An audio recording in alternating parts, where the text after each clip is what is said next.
Hi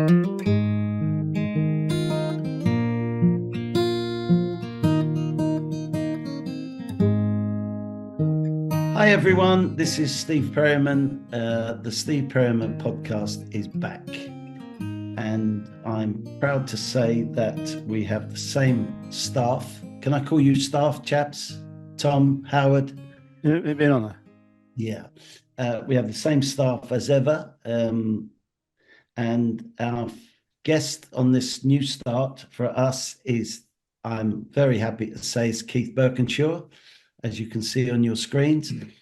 Myself and Kim are at Keith and Jackie's house in Somerset, having just done a nice lunch and then an interview for the Mail, a chap called Matt Barlow and a photographer. So I think that's going to be in at some point with regard to the final we've got coming up.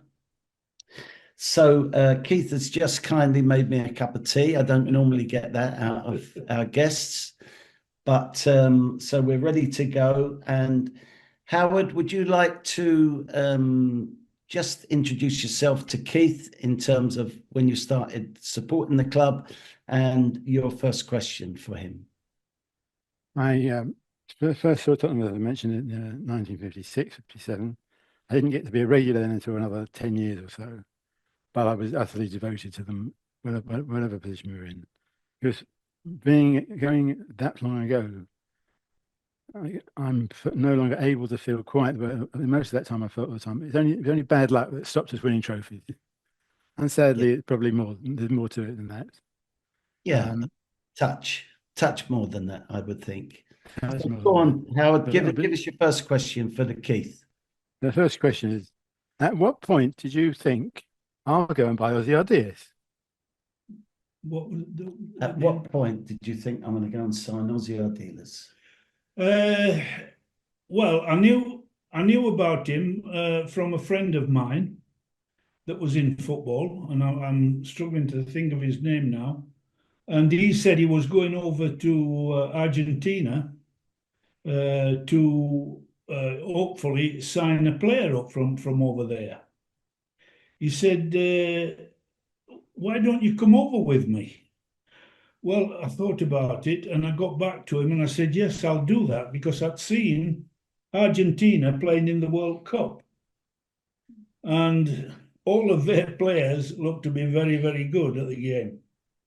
So I thought, well, it's not going to be anything against me going over there. And if there's a player that I want and I've seen him, or I haven't seen him, but right from a money point of view, then it would be a good thing.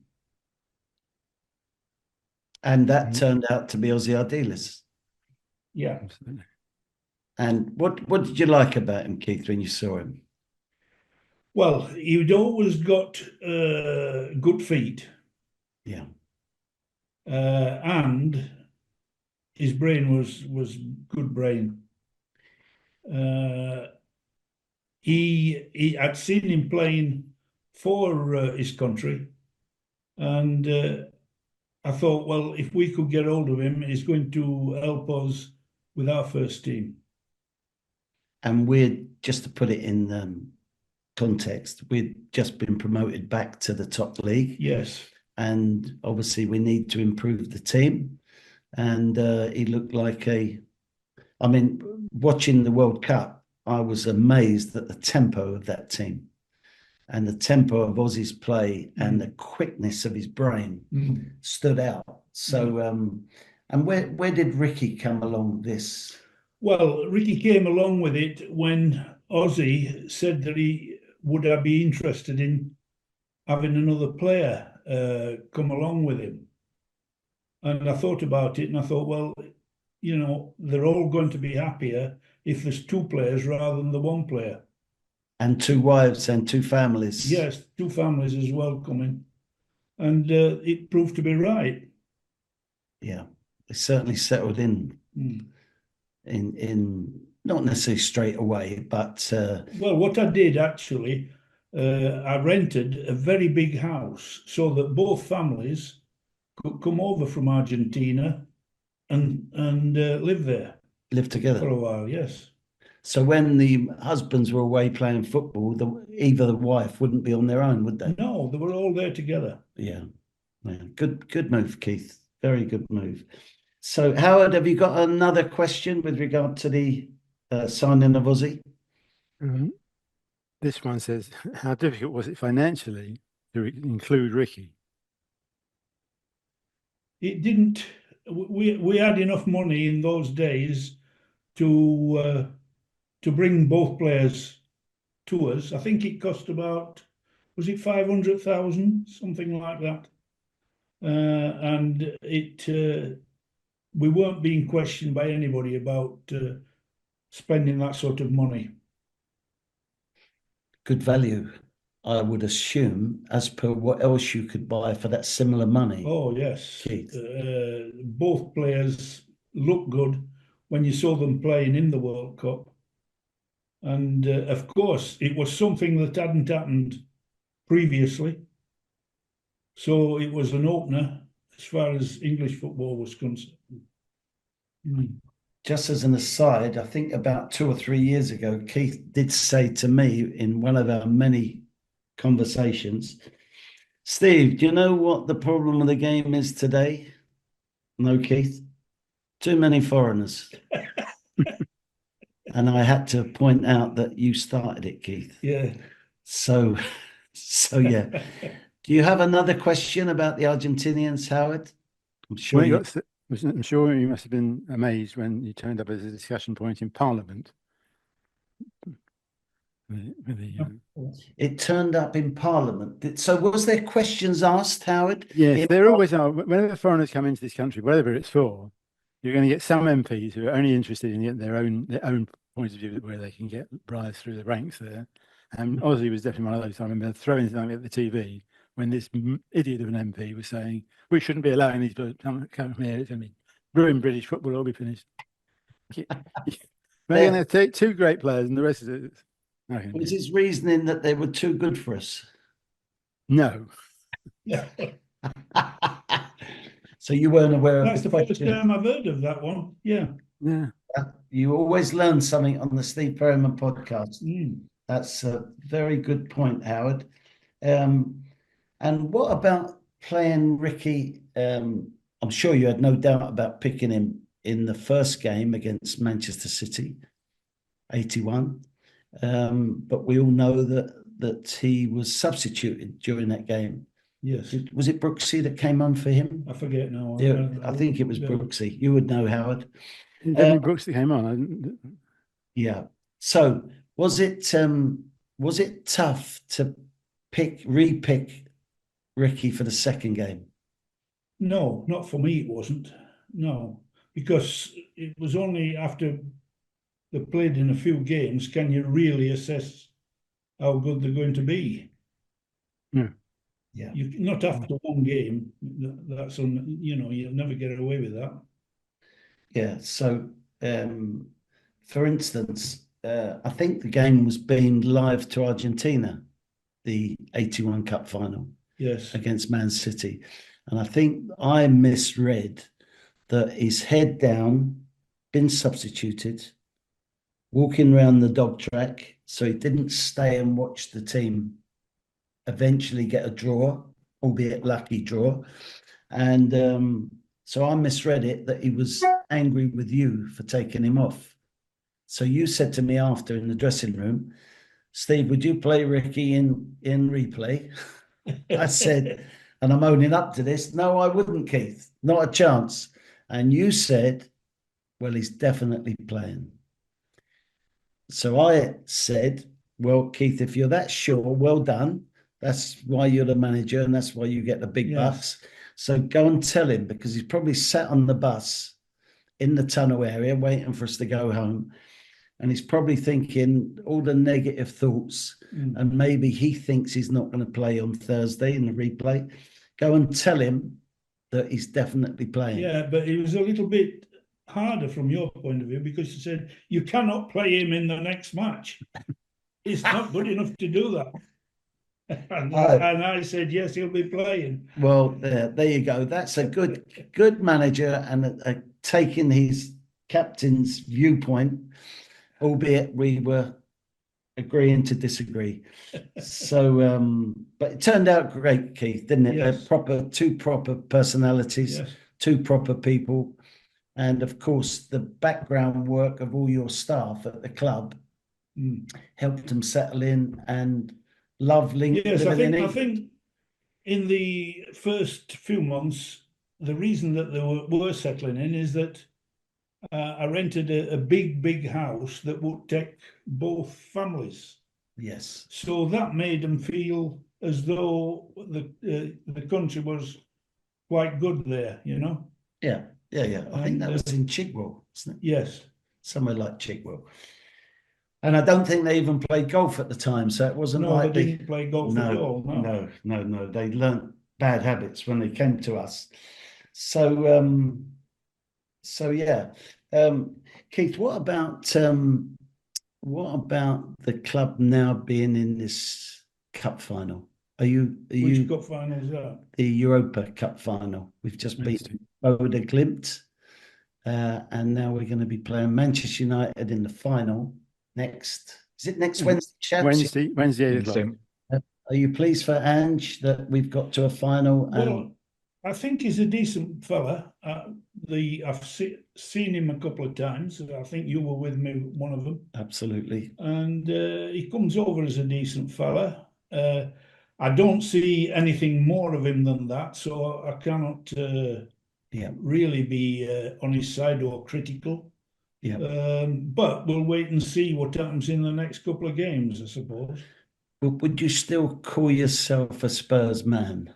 That's really what I'm asking. Are you a Spurs man enough to say, I'm delighted they're in the final, let's hope we win it, and then that can lead to better things? Because we know when you win your first trophy, yes, you're halfway to winning your second trophy. We haven't won anything at Tottenham for a while, have we? A long while. So to be able to do that is terrific if it happens. And the manager should be kept on, and hopefully it'll be a success in the future. Yeah. And you had success with the 84 final, UEFA Cup final. Can you tell me a bit about the background to that? I know the story, but maybe our listeners don't. Yes, well, there was some anti-feeling as far as I was concerned at that time. From the board? From the board and relations with the board. They were wanting to get rid of me pretty quick, even though we weren't doing badly, really. But I think they felt that I was too strong for other people. A bit too strong for them, yes. I think you would say. Yes. Because the manager in those days, it was almost from the boot room to the boardroom. Yes. You had complete control. Yes. And if they'd have spoken to me and asked me, for instance, does he waste money? I think I could say Keith never wasted money. He was like Bill Nick. He was a typical Yorkshireman. And but the problem with a lot of owners I see these days is that they think they know more than the football manager. Yes. And they can't possibly know more. I think the way that the club had been run under Bill Nick, as well as myself, was that once a month I would meet the directors, tell them as much as I could about all the football that had been going on. Which is what they deserve. They're directors of a club or chairman of a club or even owner of a club. They deserve to be kept in touch with it. So this is what I did with them, and I think Bill was the same. Absolutely. And they weren't satisfied with it, really, because they wanted to be making decisions that they felt would help the club. Yeah. I was pretty certain that if they did start doing that, then we would really struggle. Yeah. Tom, you've got a question for Keith as per his leaving? Yeah, Keith, just wondered, like, when you left, like, oh, sorry, excuse me, I've got to just Here see. we are. Yeah, Hi there. Pitch invasion. pitch invasion. Yeah, she'll be back. Sure. Sorry about that. Yeah, Keith. So when obviously you left after that game in '84. How far do you think that group of players could have gone with a few additions if you'd have stayed based on I how would be things were? certain that if I'd stayed on, we would have had more success. Whether you want to feel that that's a big-headed way of looking at it, but I knew the players that we'd got, how good they were. But the people that were making decisions above me decided that they wanted to get rid of me because I wanted to do things on my own before I talked to them about it. Yeah. So Yeah. in a way, you were playing the old game and they wanted to play the new game. Yes, they wanted to be making decisions themselves. Yeah. Do you think if not that you stayed on to allow that to happen, but do you think if they'd have been allowed to make those decisions, and for instance, they forced you into buying a certain player and that player didn't work out, you think they would have taken responsibility for that? I'm not sure about that. I very much doubt it. Yeah. And once they did make a decision, and if it was successful, The then world they would know. want more and more. The world would know about it. Yes. Yeah. Keith, what impressed me about you was that the way that you encouraged young homegrown players. So let's talk about that 1984 final against Anderlecht. Yes. No Clem, no Steve Perryman suspended, no Glenn Hoddle injured, no Garth Crooks.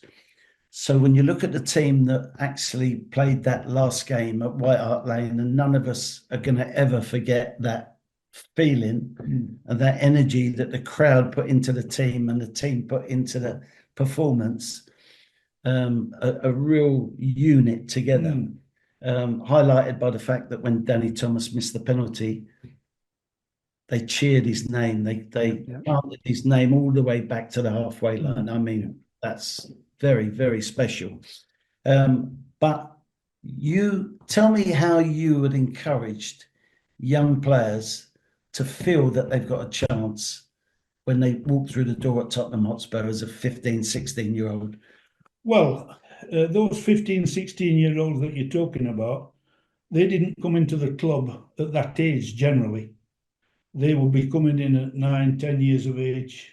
And I would know them over the years and the parents, because I would have games played on a Sunday with those young lads. I would go with them and my wife, and also their father and mothers would be on the bus.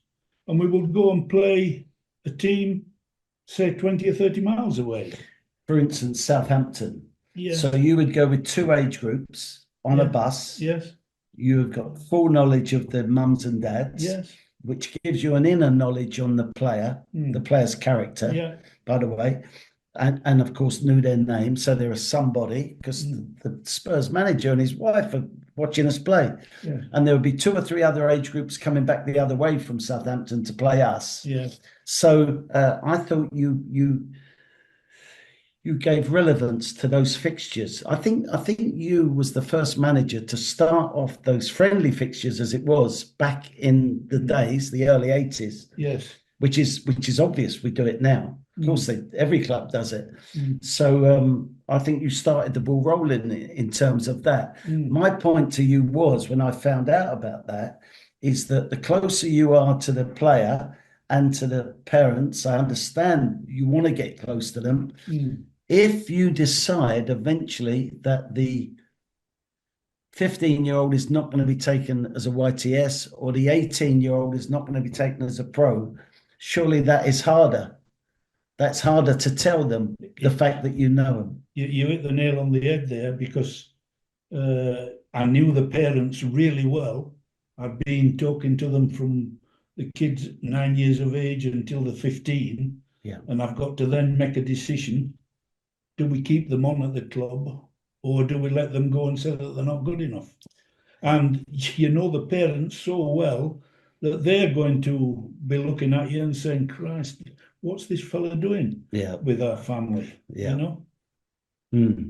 Difficult that. Difficult. Yeah. It's a very big plus that you spent your time and your wife's time, by the way, Yeah.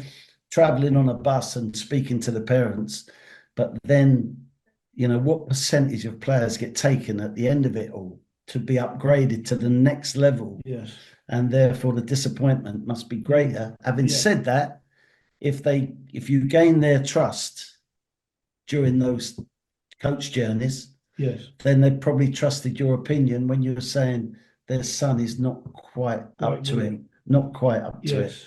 But so when you think about players like Mickey Hazard, Mark Falco, Tony Parks, Chrissy Houghton, Paul Miller. Of course, there was other players in the team that had been bought, and no disrespect to them at all, but we're talking about homegrowns. Yeah. Then, you know, I think looking back, that I did get to know the parents. I said to myself, you must know the parents as well as the players, because they are going to be the ones that decide whether the player comes to you or not. yeah. You know, and I felt it was very important, that side of it. And you would probably be able to read more into the lads' Well, if character. I took them on a bus on a Sunday to play in a game, then I got to know the parents. Yeah, of course, inside. Oh, right. Yeah, what was happening with their work, Yeah. their jobs, Yeah. their other family, etc. So that gaining of knowledge works for the end product, which is producing a player. Yeah. So was it? It must have been a terribly difficult decision to play Tony Parks in front of Ray, because I think Ray had just got fit again in the goalkeeper. Yes, but he'd been in a not a bad way, but he hadn't been fit enough to play. So I thought, well, I'll keep the fella in there that's been playing. Yeah. A lot of people didn't look at it as a good thing to do, but it worked for us. I don't think you agreed with it, Howard, did you?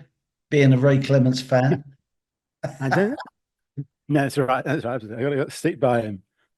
Stick by the man who's helped us get us there. Yeah, exactly. And probably people are now still talking about Poch's decision to bring back Harry Kane straight into the team when we got beat by Liverpool in the Champions League final. And it's easy to pick a team afterwards. You have to pick a team before the final. And so that's quite interesting how that worked out. And to make Graham Roberts captain, was that an easy decision? Not really, because he'd been showing me a lot that he really wanted to be in a winning club. Successful. Yeah. I suppose, in a way, if Perryman's out because he's suspended stupidly, Ray Clemence is out, there's the next one as a captain, I suppose. Glenn Hoddle's out. Yeah. I would have thought he has a sort of a say in who would be captain. Ossie's not really fit. There was a captain. I mean, look at the strength of that team when you've got so many leaders that are not even playing. Yeah. And then a leader like Graham Roberts steps up on the day. I mean, we all like to think as defenders that if our team is not scoring, and we were losing by a goal, weren't we? And it's the end is coming closer and closer, that we'll go up front and we'll try and change the event of the game. And he certainly did that with the goal, didn't he? Yes. Then ended up taking a penalty. Were you nervous in the penalties, Howard? Oh, God. I used to have hair, you know. Yeah. Before these penalties were taken, what did you think about me? I was a big fan of yours. Yeah. Sure. A big fan of yours. Oh, right. Yeah. And you've heard all the stories about that game, Tom. Absolutely. And I was, brought up on a diet of VHS videos from that era while I was, from the age of 7 or 8, really. So I watched them lots and lots, probably wore them out. And my father and mother, were they Tottenham people? Dad more so from North London. He wasn't Arsenal then. He wasn't an Arsenal. No, but great grandfather played for Barnet, and I think we think he may have played for Woolwich Arsenal at the time as well. This was like 1908 kind of time. So, but we don't have that picture up in the family bathroom at home, just the Barnet one. Sure. Keith, you know I'm a great believer in homegrown players. I think part of the clue to why we managed to create young players was that those young players, and we've named them, Brooksy and Ali Dick and the like. Remember, we let 3 young players go to Norwich after you left. Yes. So they were the next row: Culverhouse, Bowen, another couple. But I think part of it was that when they walked through the door, you've got to able to see a route to the first team. Yes. If you think every avenue's closed to you, what's the point of training? What's the point of trying to improve? And they could see the best technical player at the club, Glenn Hoddle, Yes. homegrown. The captain of the club, Steve Perryman, homegrown. So it's obvious to any young player coming through the doors that there was a route to the team. Well, I think, and actually they got a manager who also believes in young players. Well, the other thing that gave them some hope, I think, was that I would have you lads, the first team, I'd have you there for, say, 3 days, and then I would let you go away for a couple of days and bring all these young lads in. Yeah. And make them feel part of it. Yeah, they exactly felt that way, I'm sure. Yeah. And you've got to be doing things like this if you're going to be a success with your local people, I think. Yeah, I remember you taking young players away with us to away games, particularly where you're staying overnight. I remember spending time in a room with Paul Miller. Yeah. Ever before he was going to play or be sub, for instance, he was just going to be there for the experience. Yes. And be part of it and make them feel part of it and see what happens on an away Friday night in a hotel. And I think all those things mean, I mean, you have to say now with Ange, probably because of injuries, that there's a lot of young players being given a chance this season as well. Mikey Moore, for instance, is one that's sort of popped up, hasn't he? And of course, we buy a lot of players. Of course, we do. Yeah. But there's certain young players that have been given a chance. What was the game where 3 young players came on and they all did great? Yeah. Was it Elfsborg? Was it possibly Elfsborg? Yeah. So when Mikey Moore and Dane Scarlett and Ajayi all scored, didn't they? Within like 5 minutes. That's the one. But Yeah, it gives fantastic. supporters hope. I think supporters want to see homegrown players. Yes. Absolutely. Not a team full of homegrown, because that might suggest that we're trying to do it on the cheap. But actually, I still think that homegrown players are not second-class citizens. No. Because again, I've said it before, especially on here, that if you cut it right back, every good player or great player you've seen in the past, be it Messi or Ronaldo or whoever, were all homegrown somewhere. Well, I think if you're the manager, Steve, and you've got these kids that have come up from the age of about 8 years right through until they're 15, they've got to have a feeling that somewhere along the pathway they're going to be given a chance. Yeah. But if they're at a club where they can see they're never going to have a chance, then you're never going to have any success through it, bringing them on. Yeah, well, that's right. There's got to be an open door into the first team. That's right. And not for the sake of it, because a young player not good enough, given his chance, if they make mistakes, I mean, I got my chance at 17. I didn't touch the ball for 7 minutes. I was blowing out my backside because I'd never played at this pace before, even though I hadn't touched the ball.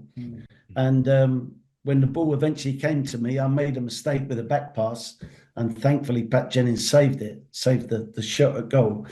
But you know, if young players come in and they're not good enough and they make too many mistakes, like I just explained, then obviously the crowd are going to go against them. They're not going to they're not going to care about the young players' feelings. They're going to say it how it is. I mean, the percentage of the crowd might think, okay, he's new, let's give him a chance. But well, I'll ask you this one then, Steve. You came in at 15. Yeah, from school. And then spent the rest of your life there until you were 30 odd, weren't you? Yeah. Did you not feel that if the manager sort of encouraged these youngsters, eventually they would come into the team and be a success? Yeah, I had a particular mindset, Keith. I never thought, despite people saying only 1 in a million make it, that's not quite right, is it? 1 in a million. But I never thought that I wouldn't make it.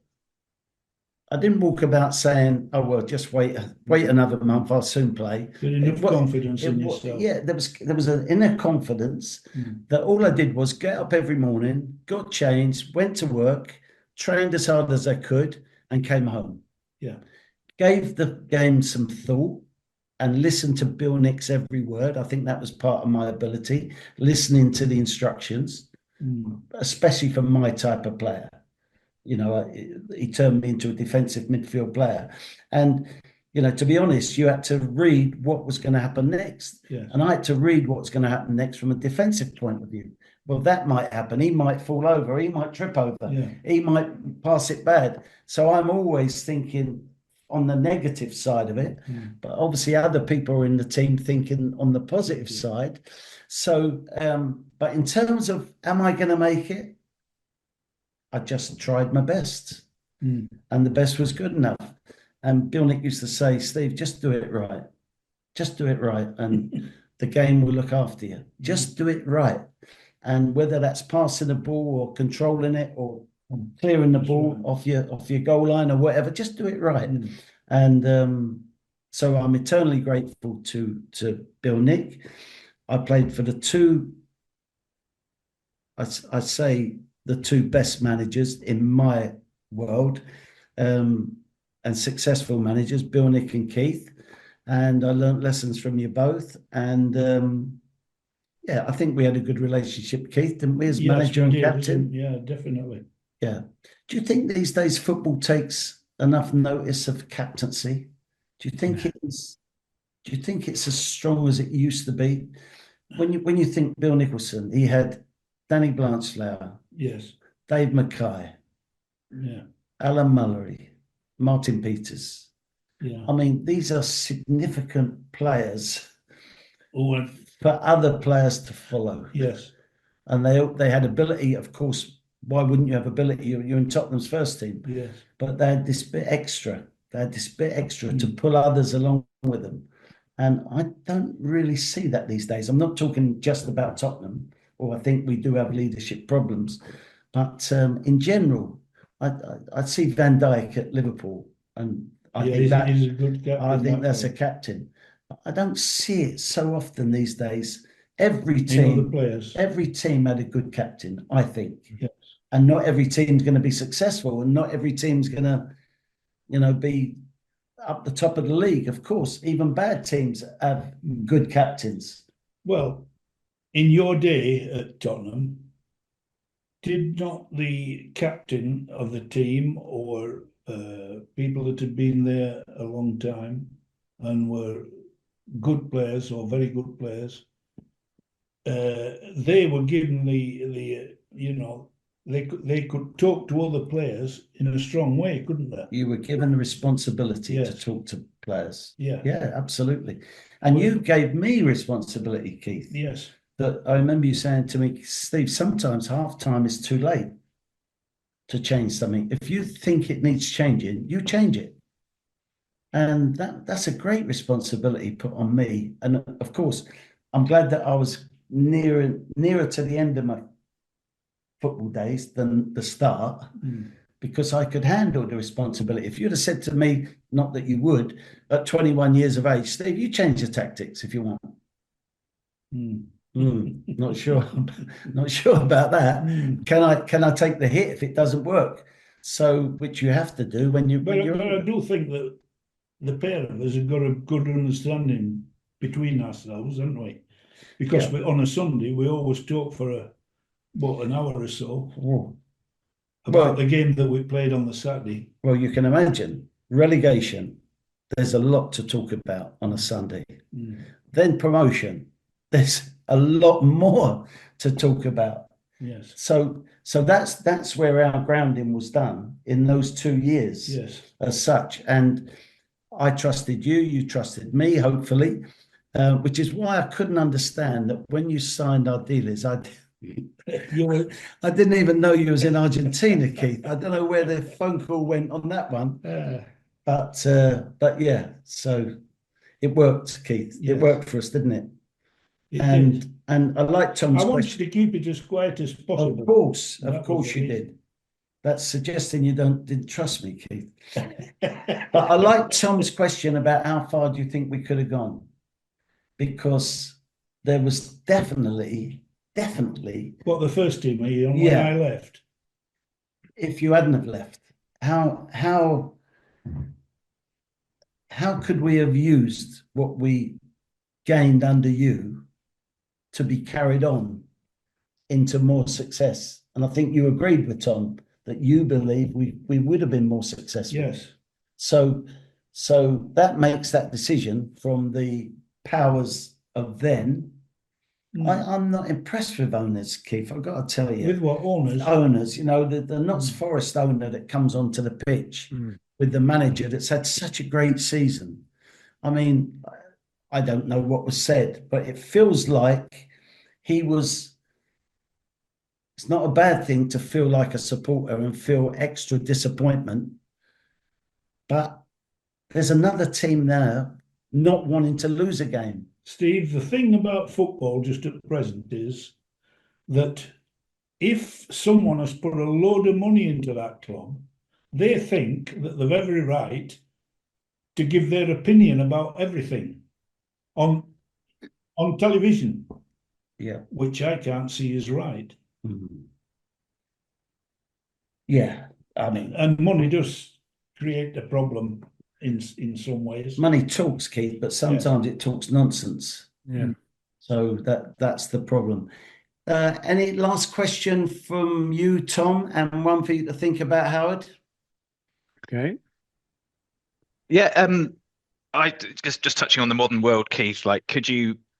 How do you think you'd have enjoyed being a manager in this day and age with the kind of obviously not saying there wasn't pressure before, but the kind of constant the money involved, the social media commentary non-stop throughout the week. It doesn't just kind of finish at the weekend and then start again on Saturday. I do think that if you manage a club properly, you can wipe these things away to a certain extent. You've got it's the players that you've got there who either likes you being the manager or doesn't like you. If you've got the ability to look after those players and believe that they are good enough to keep you in that top division in England and give you a chance of winning something, then that's how it should be, really. Yeah. So I think what he's saying, Tom, is that as long as you believe what you're trying to do is right, you almost like what Andy's saying. I don't care. I don't care what this one thinks or that one thinks or the pundits think or Jamie Redknapp thinks or whatever. I know that I'm doing the best I can and I'm doing the right things. So why did you mention Redknapp? No, but why? I remember seeing something on Facebook that he was particularly critical of. I think of Ange, and Ange actually didn't name him, but he said, "Well, I don't care. Well, What's it got to do with them? I know the background to these injuries. I know the background to why we lost that league. I know the background to this. And actually, you don't. Yes. You're an ex-player, but how do you know what's happening in our dressing room? Howard, have you got one last question for Keith? Well, it's kind of the problem that I'm always bringing up when we talk is that almost the money is now so vast in every aspect of the game that it totally supersedes it. So you get new players who they've brought in. They don't expect to have to work so hard to do what they have to achieve. But with every other aspect, it's if Manchester United want to buy a player, they go and buy him whatever it's going to cost because ultimately they can afford to do it. But if you come along as Tottenham afterwards, you haven't got enough to compete at that level. Yeah. And I think that's continuing more and more to Well, to a certain extent, that's always happened in the game. Course. You know, money's been a big thing ever since I can remember. Yeah. And yourself, Steve, I will think.